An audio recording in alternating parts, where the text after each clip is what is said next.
What if I told you that men are finally breaking free from the stigma of self-care?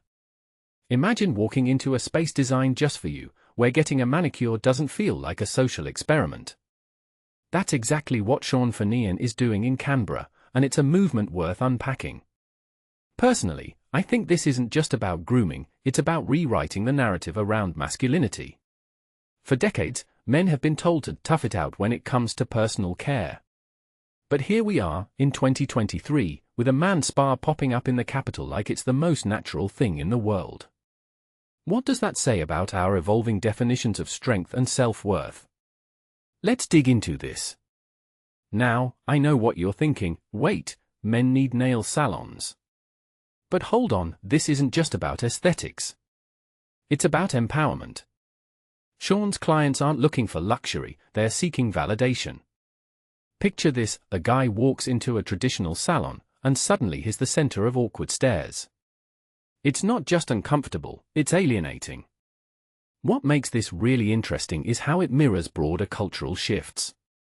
We've seen women break barriers in male-dominated fields, but here's a man carving out a space for men in a realm that's long been female-centric. It's like flipping the script on decades of unspoken rules. And let's be honest, who doesn't want to feel seen, especially when it comes to their own appearance? But let's talk numbers. Shaun's not just chasing a niche, he's tapping into a growing demand.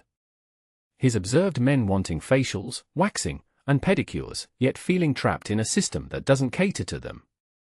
In my opinion, this is the modern equivalent of going to the gym. It's not about indulgence, it's about investment. When you trim your beard or file your nails, you're not just improving your look, you're reinforcing a mindset that self-care is non-negotiable. And if you take a step back and think about it, this aligns with how we now view mental health. Why should physical grooming be any different? It's all part of the same conversation about holistic well-being. Then there's the customer perspective. George Anagnostopoulos, a 62-year-old finance manager, isn't just another client, he's a testament to the value of tailored service. He's been going to Shaun for years, not just for the beard trims but for the experience. The fact that he'd rather spend time at a men's spa than a traditional salon speaks volumes. What many people don't realize is that this isn't just about convenience, it's about dignity. George mentions feeling rushed in other places, but here, he's treated with care. That's the real selling point, a space where men can show up as their authentic selves without judgment. But here's the deeper question, why is this happening now? Shaun's inspired by Middle Eastern men's spas, where self-care is normalized. Yet in Australia, it's still a taboo. What this really suggests is that cultural norms are shifting, but slowly. It also raises a fascinating point about gender roles. Why have we always assumed that grooming is a feminine domain? This isn't just a business move, it's a social experiment.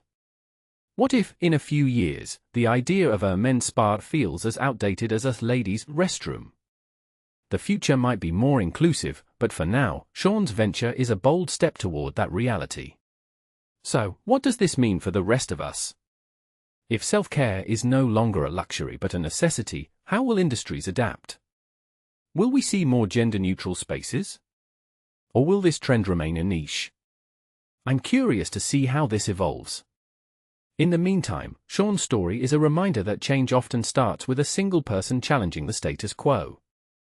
And maybe, just maybe, the next time you see a man getting a manicure, you'll think twice about judging him. After all, who's to say what a masculine should look like?